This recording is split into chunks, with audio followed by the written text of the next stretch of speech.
Cartoon x.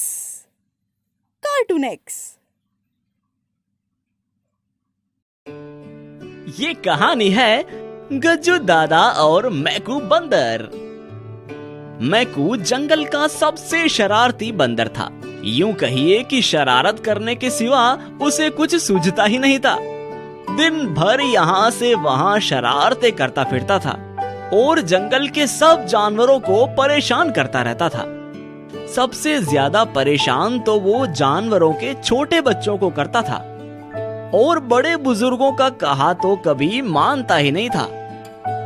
एक दिन मैकू ने खेल खेल में चिड़िया के 2 बच्चों को पेड़ पर बने घोंसले से उठाकर नीचे जमीन पर फेंक दिया और उनके अभी तो पंख भी नहीं आए थे, इसलिए सीधे जमीन पर जा गिरे और घायल होकर रोने चीखने लगे। ओए अम्मा मर गए। मैकू ने हमें घोंसले से नीचे गिरा दिया। कोई हमें बचाओ बचाओ। तभी पेड़ पर बैठा मैकू बंदर हंसता हुआ और ताली बजाते हुए कहता है, अरे चिल्लाओ चिल्लाओ, मजा आ रहा है यार। तभी वहाँ गज्जू दादा, जो कि जंगल का एक बूढ़ा हाथी था, वो आ जाते हैं। चिड़िया के छोटे छोटे बच्चों को इतनी बुरी हालत में देखकर उसे मैकू पर गुस्सा आता है। मैकू, तुम कब सुधरोगे? देखते नहीं, चिड़िया के मासूम बच्चे पेड़ से गिरकर घायल हो गए हैं और दर्द से कैसे चीख रहे हैं। मैकू गज्जू हाथी का मजाक बनाते हुए बोला, अरे मैं तो कभी नहीं सुधरने वाला बूढ़े कुसट हाथी। अरे तुम्हें इन पर इतनी दया आ रही है? अरे तो इन्हें जमीन से उठाकर वापस घोंसले में रख देना। मैकू ये कहकर वहाँ से भाग जाता है और फिर गज्जू दादा एक दूसरे बंदर की मदद से चिड़िया के बच्चों को वापस उनके घोंसले में रखवा देते हैं। उसी समय चिड़िया भी वहाँ आ जाती है और मैकू की ऐसी शरारत से बहुत नाराज होती है। देखो ना गज्जू दादा, भला कोई ऐसी भी शरारत करता है क्या? कितनी चोटें आई है मेरे बच्चों को। दूसरा बंदर मैकू पर गुस्सा करते हुए बोलता है, अरे मैं तो कह रहा हूँ कि इस मैकू को जंगल के सारे जानवर मिलके मार डालो या जंगल से बाहर भगा दो हैं? चिड़िया बंदर की हाँ में हाँ मिलाते हुए बोली, आप सही कहते हैं बंदर भाई।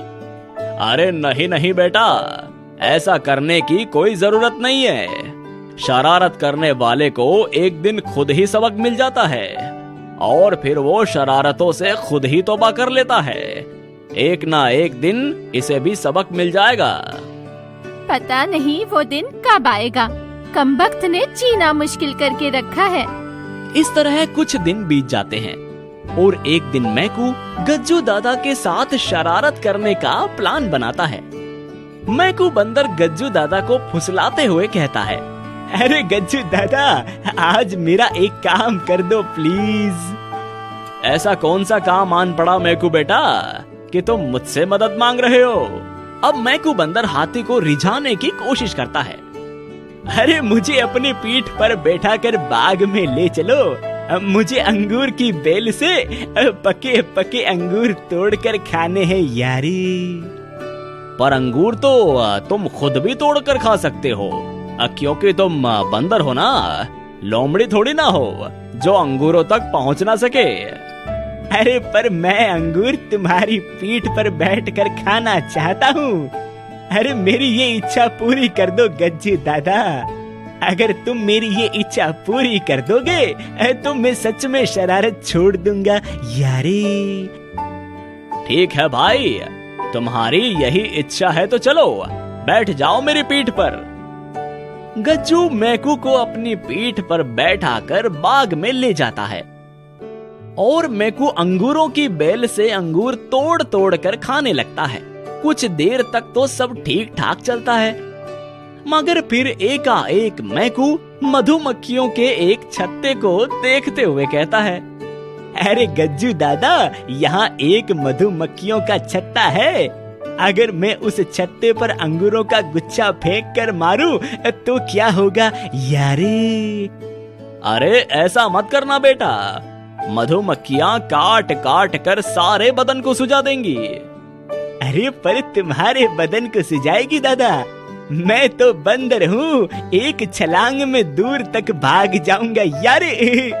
गज्जू हाथी उसे उकसाने के भाव से बोले, ठीक है बेटा, नहीं मानते तो ये शरारत भी करके देख लो, पर आज गज्जू दादा से पाला पड़ा है तुम्हारा, सोच लेना।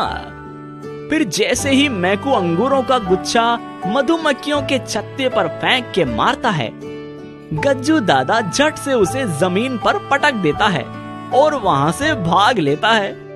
इस तरह मैकू के लिए छलांग मारना तो दूर की बात, जमीन से उठकर खड़े हो पाना भी मुश्किल हो जाता है। क्रोध में भरी मधुमक्खियां उस पर टूट पड़ती है और उसके सारे बदन को काट खाती है। फिर कुछ देर बाद वो लंगड़ाता लंगड़ाता बाग से बाहर आता है।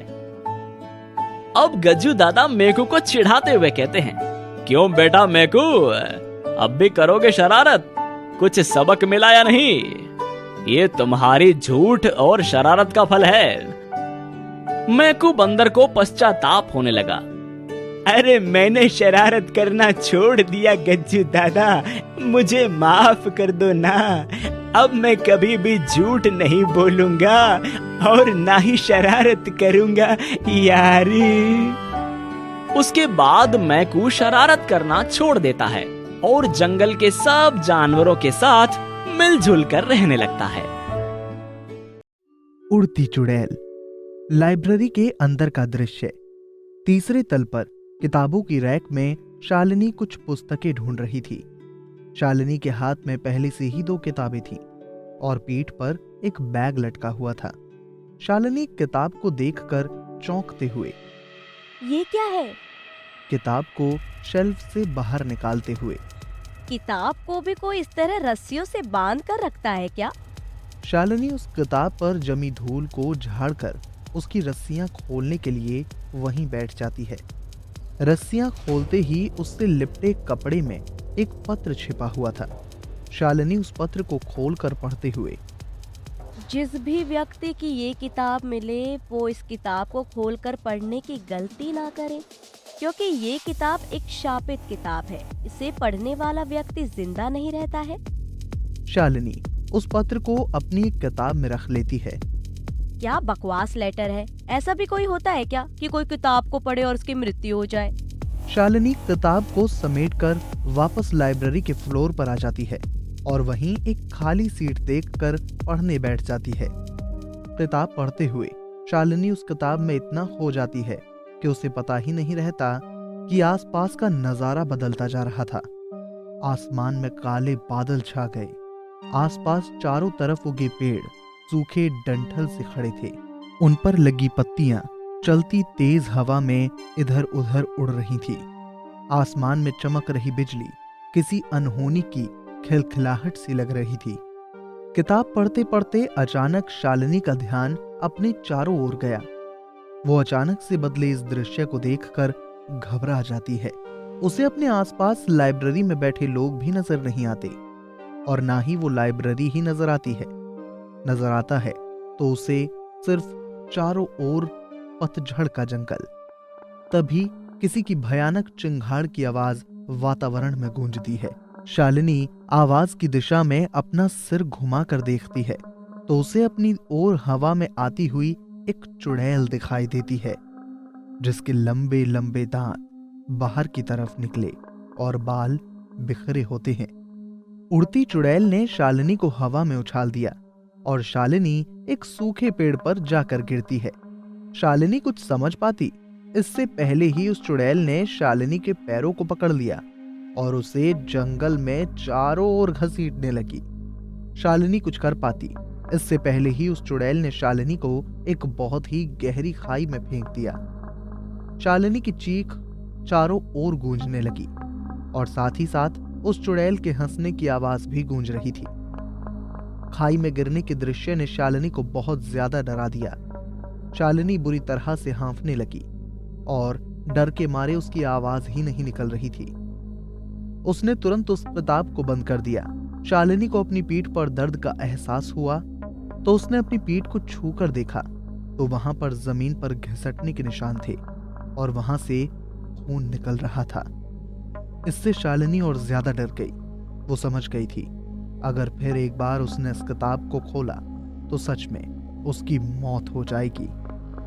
उसने उस किताब को लाइब्रेरियन की नजर से बचाकर अपने बैग में रखा और उसे एक सुनसान जगह पर ले जाकर जला दिया। जैसे ही उसने उस किताब को जलाया तो बहुत ही भयंकर आवाज चारों ओर गूंजने लगी। लगा जैसे कोई इस आग से बचने के लिए चिल्ला रहा हो। लेकिन अब उस शापित किताब का अंत हो चुका था। ऐसे ही मजेदार वीडियो के लिए सब्सक्राइब जरूर करें और घंटी दबाना ना भूलें।